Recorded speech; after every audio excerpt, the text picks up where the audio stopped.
Welcome to the newest episode of Beyond the Fame with Jason Fraley. I'm your host, Jason Fraley, picking the brains of the top filmmakers, musicians, and artists of our time.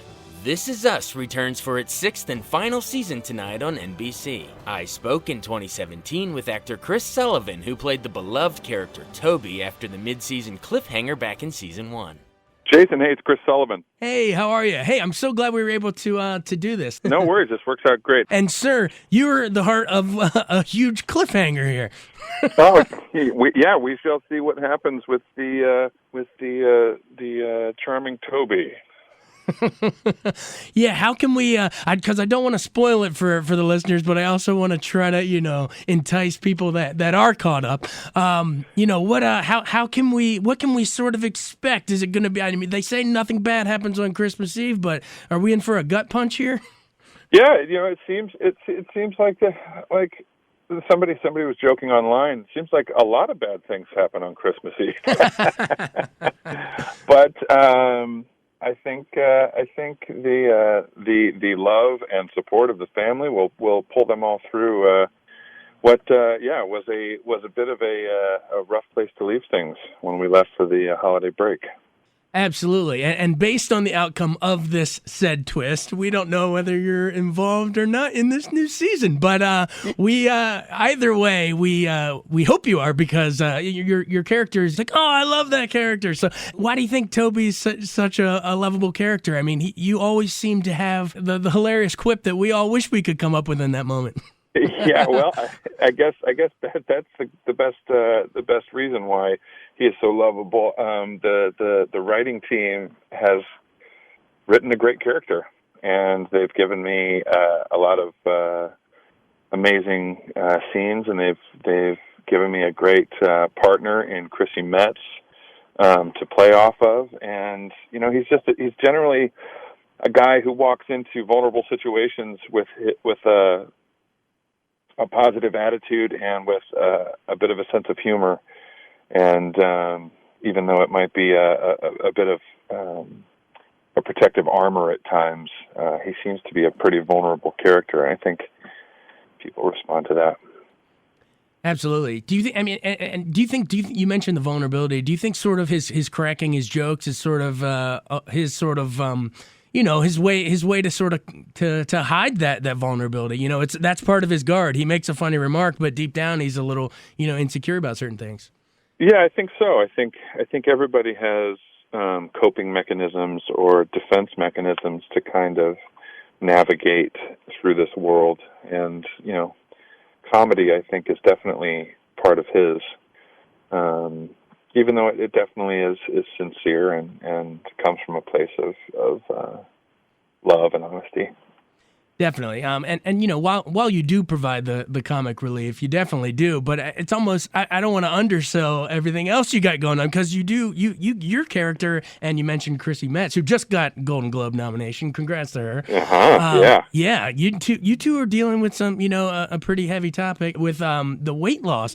What do you guys, what's the message, this inspirational sort of message you're trying to send to viewers with this? Because it's not tackled too often in TV. Well, yeah, it's kind of the last stand of people's biases when it comes to weight and physical appearance, and the kind of message, I guess, is that this is an obstacle just like anything else that people go through in their life, whether it's past trauma or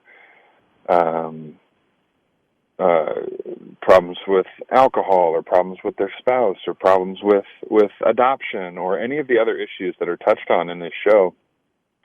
I think the message that the show kind of delivers is that everybody is going through something, and the only way to kind of navigate those things is by connecting with the people that you love and being vulnerable with them, and kind of sharing your pain, because as soon as you share your pain and your suffering with the people that you love, turns out they would like to do the same thing, and then you have kind of a support system in place. That's great. Yeah, I mean, we mentioned Chrissy Metz. Talk to me a little bit more about her, because obviously you work with her more than she's your screen partner way more than any of the other actors. Yeah. But what makes working with her so great? Tell me a little, not only just how great she is as an actress, but also how brave it is for her to take this role on. I mean, I know, like in the most recent episode, she said she's going to get the surgery to try to lose weight. So, but just talk me into how brave she is to do the role, and also how great of an actress she is. She's an amazing actress. She's an amazing partner. The key to what she and I are able to do with each other is trust. And so from very early on, we hit it off, and we're able to show up and look each other in the eye and trust that we will be taken care of by the other person. And she's incredibly funny and incredibly sincere and loving. And yeah, the difference between maybe, the vulnerability or the bravery that an actor like Sterling shows or an actor like Mandy Moore shows is that the vulnerability that the character of Kate is showing resembles some of the same issues that Chrissy might face in her own life. So it's pretty admirable of her to be that vulnerable within her art form. Yeah, there's no end to amazing performances on this show. Oddly enough, the way the show is structured, with the different storylines, I get to watch as a fan too, because I'm not there for a lot of the filming of the other storylines. Right. And the performance that Mandy Moore is turning in is remarkable. I'm blown away. And people want to watch artists develop, and they want to keep people in a certain context. Everybody fears change a little bit. Everybody doesn't want certain things to evolve. We want to remember things the way we first experienced them, and they want, they want Mandy to remain a certain thing for them in their nostalgic past or in their history. But this woman is evolving, and she's turning in performances that are well worth the Golden Globe nomination that she's received.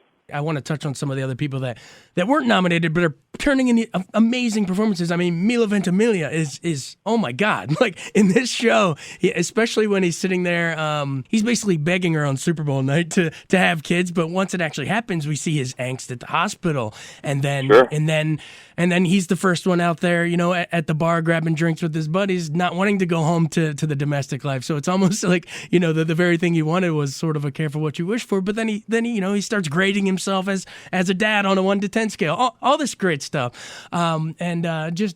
Just tell me about what you see from one actor to another, what you see in Milo's performance.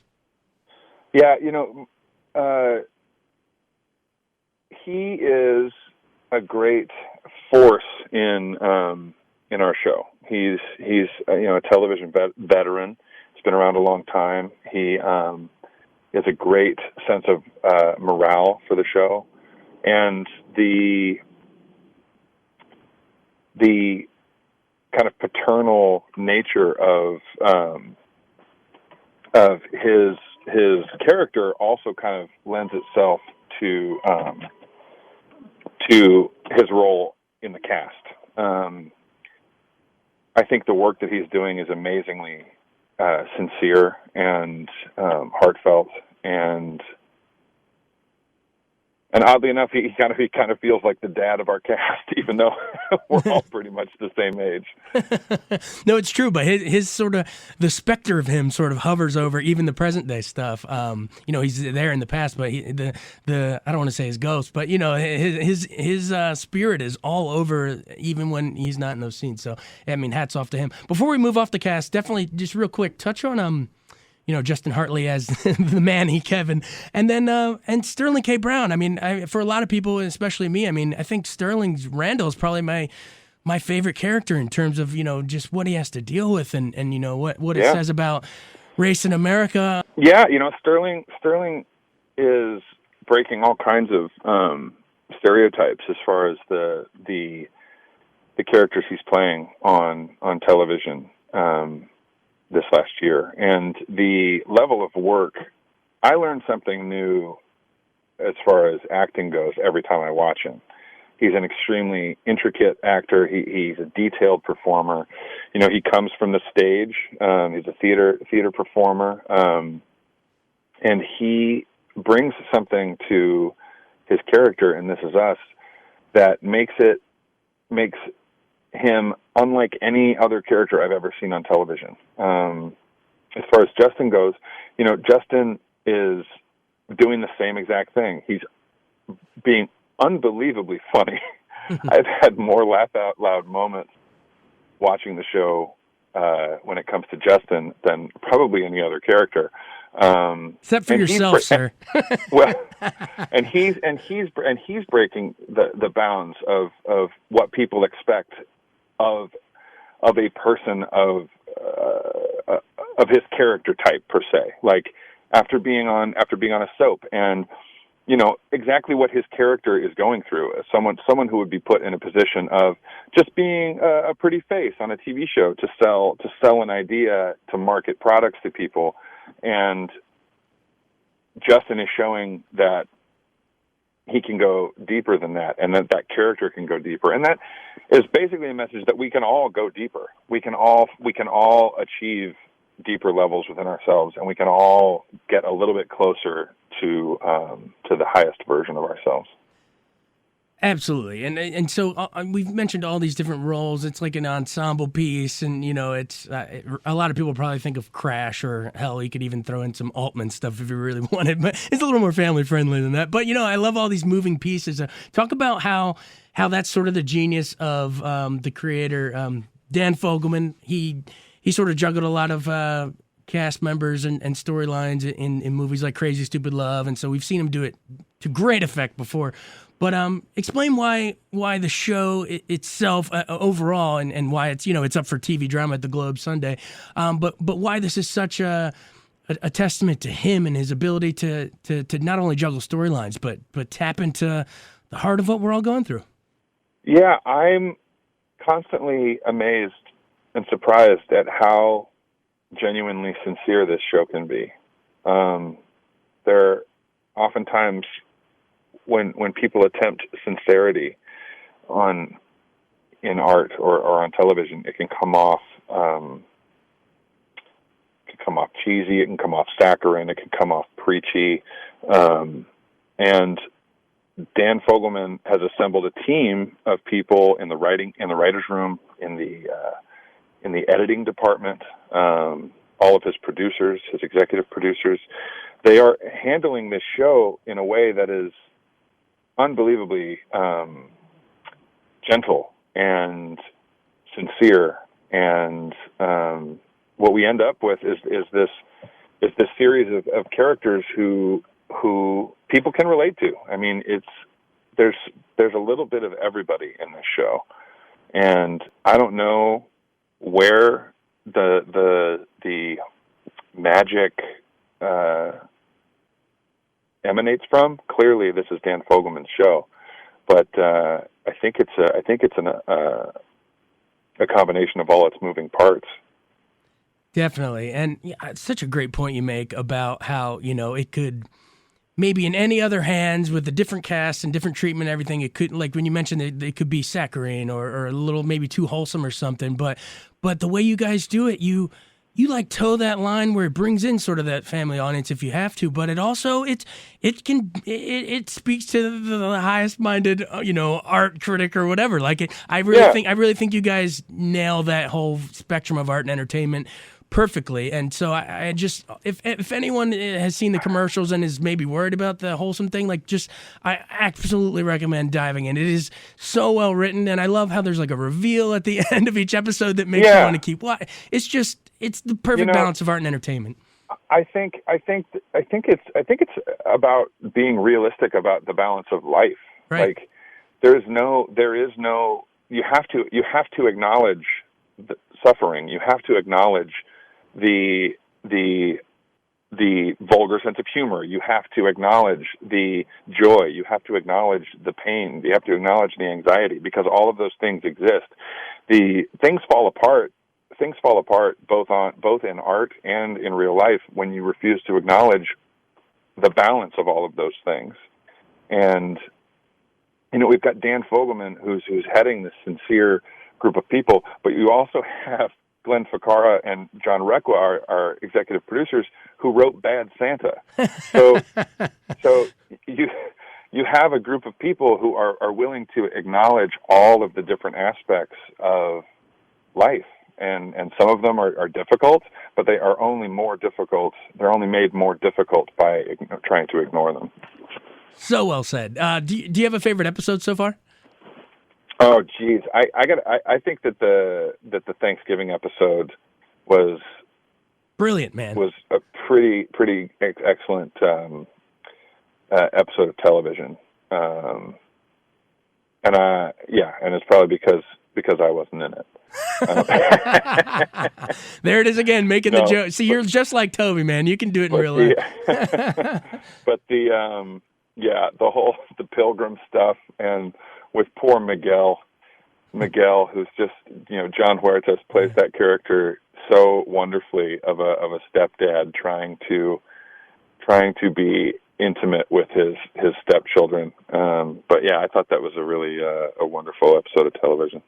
It was a very beautiful episode. And I know you can't tell us what happens with your character in season 2, which is coming up, but I want to give our viewers a hint of something that they can expect in season 2. Is there any sort of generalities? Because it's about to come back on the air and we're all jacked up to see it. Is there any general terms we can sort of tease what to expect? Yeah, I can tell you that on Tuesday you will get answers, one way or the other, as to the fate of Toby and the fate of young Kate, and it should be a very interesting episode.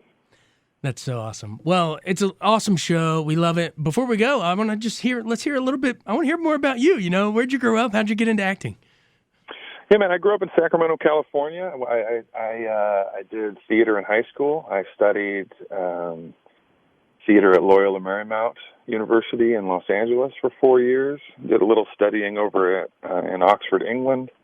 And yeah, man, I've just been doing theater since I was 14 years old, and lived in Chicago for about 6 years doing theater, and then I moved to New York to do a Broadway show, did a couple of Broadway musicals, theater, until about 3 years ago. I did a few episodic things, but then 3 years ago, Steven Soderbergh cast me in a television show that was on Cinemax called The Nick. Oh, yeah. And I'm eternally grateful for that, not only to get a chance to work with him and to be a part of such a estimable program. I was very proud of that show. But the best part about that show, even if it wasn't, terribly well known in the public eye, it was highly regarded by other artists and other people who work in this industry. And pretty much every job I've been offered since then is due to somebody watching that TV show, including this one. That's great. Because you were in Stranger Things too, weren't you? Yeah, I was in Stranger Things, and those two directors, the Duffer Brothers, were huge fans of Soderbergh, and managed to get me in there real quick for episode 1. But yeah, man, I'm excited to be working in television and figuring out what this art form is all about and how all the moving parts work. I'm just look at you. I mean, literally, if you ask anyone on the street, they're two of their favorite shows that happened in 2016, Stranger Things and This Is Us, and you're in both of them. How does it feel to? I mean, you've been toiling at this for a while, but how does it feel? It feels like, hey, people know who I am now. You walk a little taller down the street. Yeah, it's interesting. I've never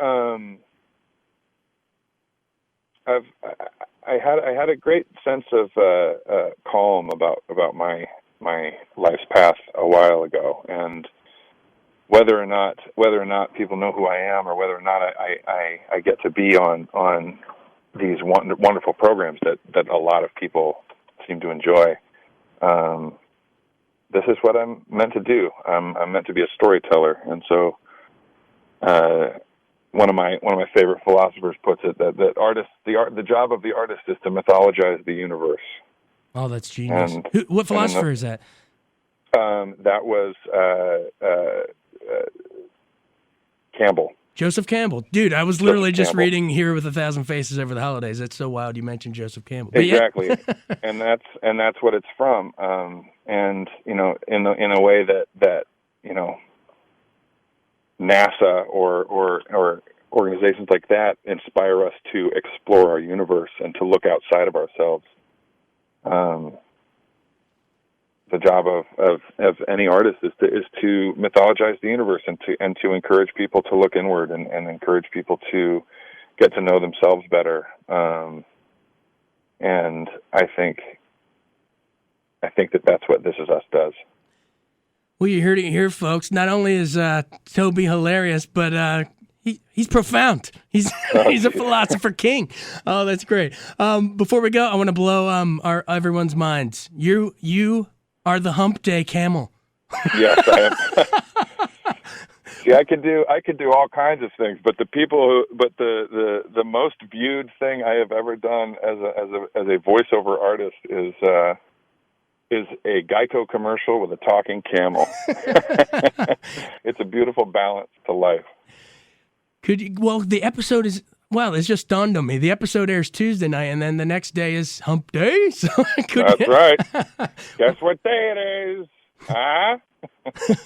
That's so awesome.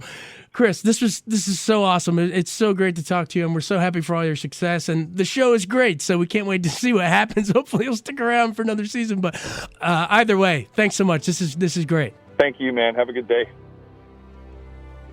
Thanks so much for joining us on Beyond the Fame with Jason Fraley. Remember to hit the subscribe button and give us a 5-star rating if you like what you hear. We'll see you next time.